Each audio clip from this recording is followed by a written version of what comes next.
बेनाम वो निशा हो गए मिल्लत के वो गद्दार, तो आज भी जिंदा है मेरे साहिब किरदार।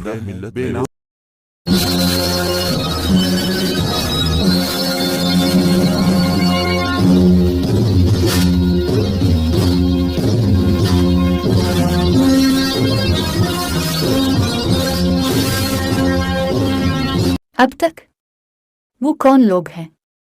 शेख फतेह मोहम्मद ने शांति से पूछा। राजा के बोल हवस दरबारी और मैसूर के ओबाश, जागीरदार और जमींदार। हालांकि शांति फतेह मोहम्मद के महफूज कमरे में थी, मगर फिर भी इस पर उन लोगों का इस कदर खौफ गालिब था कि वो बार बार मुड़ कर दरवाजे की तरफ देखती थी। अब आगे।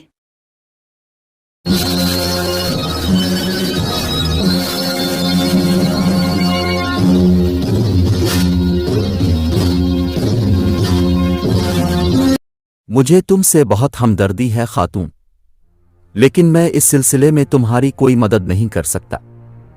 शेख फतेह मोहम्मद ने तासुफ आमेज लहजे में कहा, वो सब के सब तुम्हारी ही कौम के लोग हैं और बदकिस्मती से मैं उनका एक मामूली मुलाजिम हूं, और अगर मैं मुसलमान होकर तुम्हारी कौम में शामिल हो जाऊं। शांति ने इस तरह कहा जैसे किसी डूबते हुए शख्स को साहिल तक पहुंचने के लिए कोई मजबूत सहारा आ गया हो। मेरा ना हब किसी पर जबर नहीं करता। शेख फतेह मोहम्मद ने कुछ सोचते हुए कहा, तुम शौक से इस्लाम कबूल कर सकती हो, मगर तब्दीली मजहब के बावजूद तुम्हें उन लोगों के ताकतवर खूबी पंजों से नजात नहीं मिल सकती। एक तो ये कि मैसूर में मुसलमानों की तादाद बहुत कम है। वो एक गमज़दा औरत की चीख सुनकर अपने दिल में दर्द तो महसूस कर सकते हैं, मगर तुम्हारी मदद के लिए घरों से नहीं निकल कुत्ते। और इस सिलसिले में सबसे खतरनाक बात यह है कि तुम्हारा मुसलमान होना उन भेड़ियों को बहुत गरां गुजरेगा। इसलिए अगर तुम अपना मजहब बदलना चाहती हो तो खामोशी से मुसलमान हो जाओ और इस वक्त तक इंतजार करो जब तक मुसलमानों को रियासत मैसूर में फैसला कुन ताकत हासिल ना हो। शांति ने दोबारा फतेह मोहम्मद के कदम छोटे और वापस जाने लगी। फिर एकाएक मुड़ी और आदास लीजे में बोली, वो सब के सब आपकी इज्जत और जान के दुश्मन हैं। हर कदम पर उनसे होशियार रहेगा। तुम जिस मजहब को इख्तियार करने का इरादा रखती हो, इसके बुनियादी अकायद में ये बात भी शामिल है कि अल्लाह ही मौत और जिंदगी देता है और उसकी बारगाह जलाल से इंसानों के लिए इज्जत और जिल्लत तकसीम होती है, और कायनात की हर ताकत उसी के करम की मोहताज है, और उसके लामहदूद इख्तियार में कोई दूसरा शरीक नहीं हो सकता। तुम मेरी तरफ से मुतमईन होकर जाओ और सिर्फ शरीक नहीं हो। अपना ख्याल रखो। दूसरे दिन ही शांति ने दरबार मैसूर के उन फितनागिरों से कह दिया, फतेह मोहम्मद एक पत्थर है और मैं इस पत्थर को पिघलाने की ताकत नहीं रखती। मैसूर की तवाइफ शेख फतेह मोहम्मद की हिदायत के मुताबिक बड़ी होशियारी से गुफ्तगू कर रही थी। तो फिर तेरे हासुन पर लानत है। एक फितनागिर दीवन राय गजबनाक होकर बोला। ये शख्स कौम का बंगाली था और इसे राजा कृष्णा के दरबार में बड़ी अहमियत हासिल थी।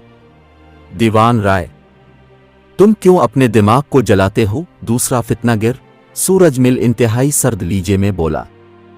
एक तवाइफ इससे ज्यादा और क्या कर सकती है?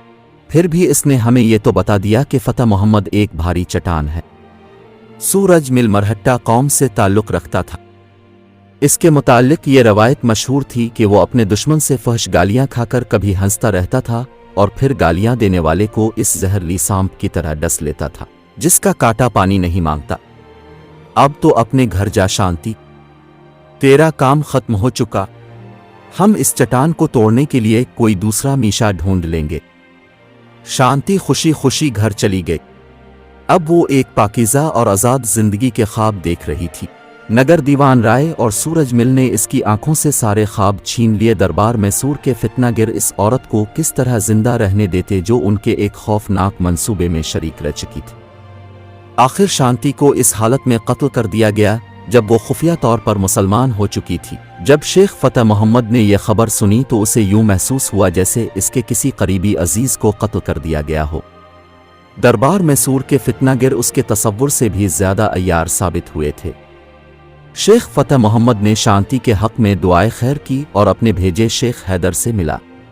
मेरी वजह से एक बेगुनाह औरत की जान चली गई। फतेह मोहम्मद ने बड़े कर्बनाक लिए में अपने भतीजे शेख हैदर को शांति के कत्ल की तफसीलात बताते हुए कहा।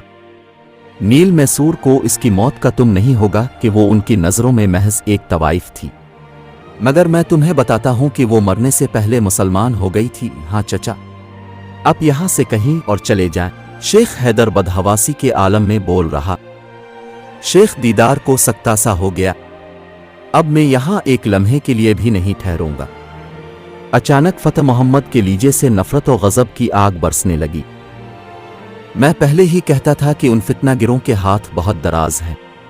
उन्होंने शांति को कत्ल कर कि तुम्हें तकिया की है। कैसी तीर फतेह मोहम्मद की आवाज में शदीद गुस्से की आमेजिश थी। यही कि वो शांति की तरह तुम्हें भी शेख हैदर ने बात नामुकम्मल छोड़ दी थी। मैं मौत से डर कर नहीं जा रहा हूं। फतेह मोहम्मद के लीजे में वही आग थी। मैं इसलिए जाना चाहता हूं कि यहां रहकर जब्त गम से मेरा सीना फट जाएगा। फिर हो सकता है कि तुम्हारी मुलाजमत भी खतरे में पड़ जाए और ये फितनागिर मेरे रिश्ते के हवाले से तुम्हें भी जानी नुकसान पहुंचाने की कोशिश करेंगे। शेख हैदर ही चाहता था कि जल्द अज जल्द साजिश के इस तूफान का जोर टूट जाए, इसलिए गुफ्तगू के दौरान बार बार इस बात में अपने सर को जुम्बिश देता रहा। फिर शेख फतेह मोहम्मद दरबार में हाजिर हुआ और उसने अपनी दस्तार आतार और तलवार खोलकर राजा करना के करीब तख्त पर रख दी। मैसूर का हुक्मरान बार बार तर्क मुलाजमत का सबब दरियाफ्त करता रहा, मगर फतेह मोहम्मद का एक ही जवाब दिया, मेरे घर यलो मसाइल मुझे वतन से दावर रहने की इजाज़त नहीं देते।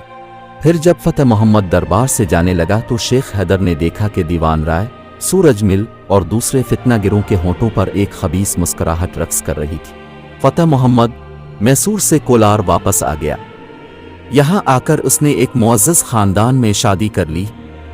1131 में फतेह मोहम्मद के यहाँ एक लड़का पैदा हुआ जिसका नाम शहबाज रखा गया। फिर 1132 में दूसरा लड़का वली मोहम्मद पैदा हुआ जो कुछ दिन बाद ही इंतकाल कर गया। कोलार में फतेह मोहम्मद की माली हालत बेहतर नहीं थी, इसलिए वो तलाश माश में सरा पहुंच गया।